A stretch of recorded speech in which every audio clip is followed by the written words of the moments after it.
अस्सलाम वालेकुम व्यूअर्स। आज का हमारा टॉपिक है कि हमने स्टैटिस्टिक्स सॉफ्टवेयर के अंदर जिसकी आप विंडो ओपन देख रहे हैं, इसके अंदर हमने मल्टीपल रिग्रेशन रन करनी है।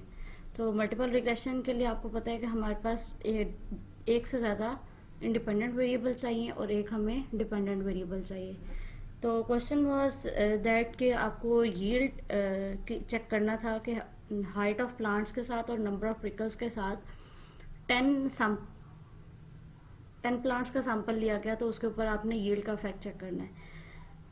तो उसके लिए हमें रिग्रेशन रन करनी है। डाटा यहाँ पे हमने एंटर कर लिया है। सबसे पहले आपको बता दूं कि स्टैटिस्टिक्स सॉफ्टवेयर के अंदर डाटा एंटर कैसे किया जा सकता है। तो आप डाटा के ऊपर क्लिक करेंगे, इंसर्ट की ऑप्शन आएगी, you will see the variables. तो यहाँ पे आप अपने जिस भी वेरिएबल का नाम लिखेंगे वो ऑटोमेटिकली यहाँ पर एंटर हो जाएगा। एक तरीकाकार ये है, मैं यहाँ पे ऑलरेडी एंटर कर चुकी हूँ, तो मेरे वेरिएबल्स यहाँ पे ऑलरेडी आपको शो हो रहे हैं, that is height, number of panicles and the yield of the paddy plant. So एक तरीकाकार ये है कि आप यहाँ से वेरिएबल्स को ऐड कर लें।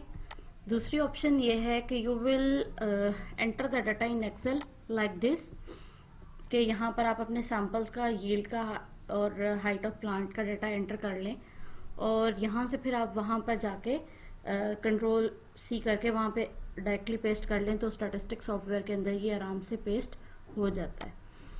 तो इसके अंदर अब हमने मल्टीपल रिग्रेशन रन करनी थी। मल्टीपल रिग्रेशन रन करने के लिए हम स्टैटिस्टिक पे जाएंगे, you have a third option linear models. उसके बाद हमारे पास लीनियर मॉडल्स में जब ओपन होगा तो फोर्थ ऑप्शन है हमारे पास लीनियर रिग्रेशन की।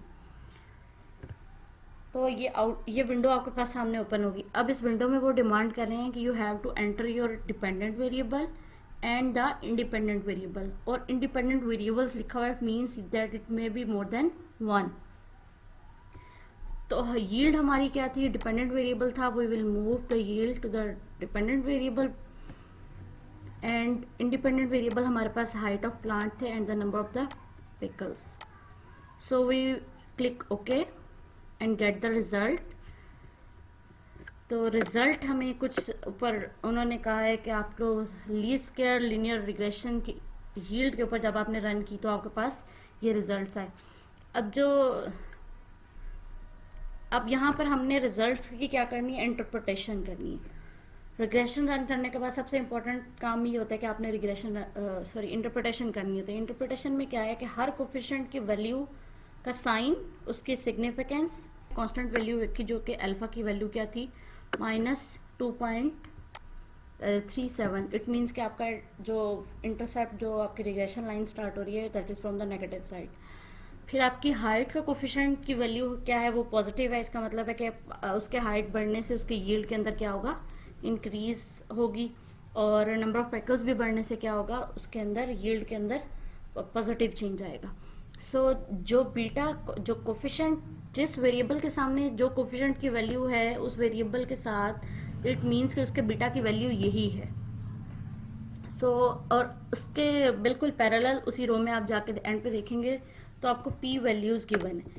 नॉर्मली हम क्या करते हैं कि जब हम मैनुअली रिग्रेशन रन करते हैं तो हम अपनी टी स्टैटिस्टिक के ज़रिए या क्रिटिकल वैल्यू के ज़रिए ये एनालाइज करते हैं कि हमारा ये कोफिशिएंट सिग्निफिकेंट है या नहीं है। बट जब हम सॉफ्टवेयर के अंदर ये सब कुछ कर रहे थे तो सॉफ्टवेयर ऑटोमेटिकली हमें एक पी वैल्यू जनरेट करके देता है corresponding to the each coefficient. तो वो हम उसके साथ हम इजीली कंपेयर कर सकते हैं, और इसकी इंटरप्रिटेशन के लिए हमारे पास एक क्राइटेरिया है कि हम when the P value is less than alpha we set that the this coefficient is statistically significant.